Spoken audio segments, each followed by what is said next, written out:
जय माता दी। जय माँ सिद्धिदात्री। हैप्पी नवरात्रि। नवरात्रि के 9वें दिन की जाती है सिद्धिदात्री देवी की पूजा। 9वें दिन की जाती है माँ सिद्धिदात्री की उपासना। सभी सिद्धियों को देने वाली है माँ सिद्धिदात्री। तो आइए जानते हैं उनकी कथा। या देवी सर्वभूतेषु माँ सिद्धिदात्रीरूपेण संस्थिता।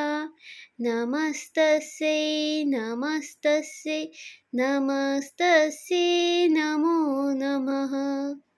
इसका अर्थ है, हे माँ सर्वत्र विराजमान और माँ सिद्धिदात्री के रूप में प्रसिद्ध अम्बे, आपको मेरा बारंबार प्रणाम है। या मैं आपको बारंबार प्रणाम करता हूँ। हे माँ, मुझे अपनी कृपा का पात्र बनाओ। माँ दुर्गा जी की 9वीं शक्ति का नाम सिद्धिदात्री है। ये सभी प्रकार की सिद्धियों को देने वाली है। नवरात्रि पूजन के 9वें दिन इनकी उपासना की जाती है। इस दिन शास्त्रीय विधि विधान और पूर्ण निष्ठा के साथ साधना करने वाले साधक को सभी सिद्धियों की प्राप्ति होती है। सृष्टि में कुछ भी उनके लिए अगम्य नहीं रह जाता है। ब्रह्मांड पर पूर्ण विजय प्राप्त करने की सामर्थ्य उसमें आ जाता है। मार्कंडेय पुराण के अनुसार अणिमा, महिमा, गरिमा, लघिमा, प्राप्ति, प्रकाम्य, ईशित्व और वशित्व, ये 8 सिद्धियां होती है। ब्रह्मवैवर्त पुराण के श्री कृष्ण जन्म खंड में यह संख्या 18 बताई गई है। इनके नाम इस प्रकार है: अणिमा, लघिमा, प्राप्ति, प्राकाम्य, महिमा, ईशित्व, वशित्व, सर्वकामावशायिता, सर्वज्ञत्व, दूरश्रवण, परकाय प्रवेशन, वाक्सिद्धि, कल्पवृक्षत्व, सृष्टि संहारकरण सामर्थ्य, अमृतत्व, सर्वन्यायकत्व, भावना और सिद्धि।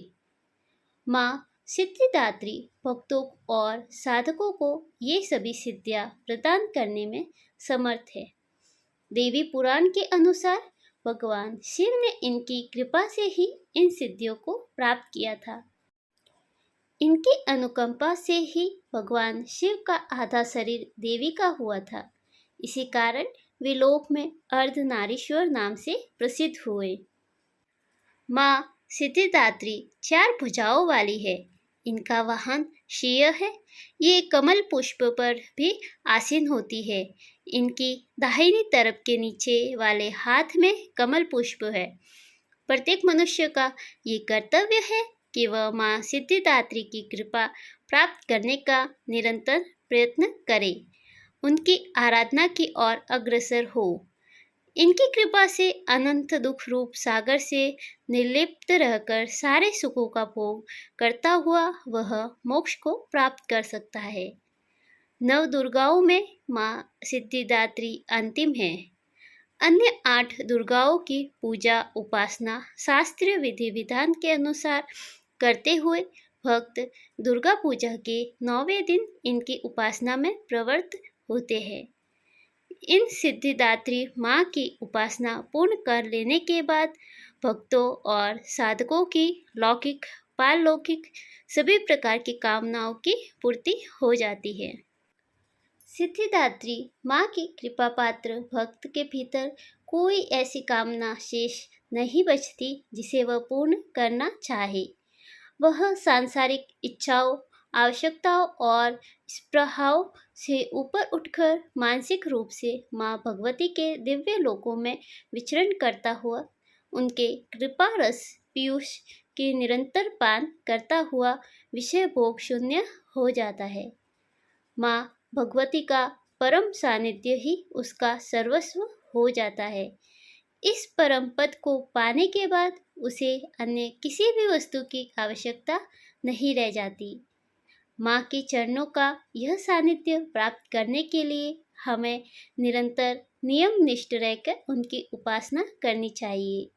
माँ भगवती का स्मरण, ध्यान, पूजन हमें इस संसार की असारता का बोध कराते हुए वास्तविक परम शांतिदायक अमृत पद की ओर ले जाने वाला है।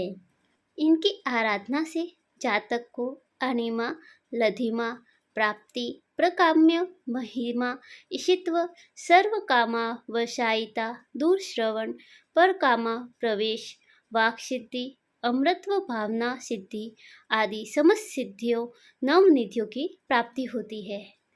आज के युग में इतना कठिन तप तो कोई नहीं कर सकता, लेकिन अपनी शक्ति अनुसार जप तप पूजा अर्चना कर कुछ तो माँ की कृपा का पात्र बनता ही है। प्रत्येक सर्वसाधारण के लिए साधारण योग्य यह श्लोक सरल और स्पष्ट है। माँ जगदम्बे की भक्ति पाने के लिए इसे कंठस्थ कर नवरात्रि में नवमी के दिन इसका जाप करना चाहिए। जय माँ सिद्धिदात्री की।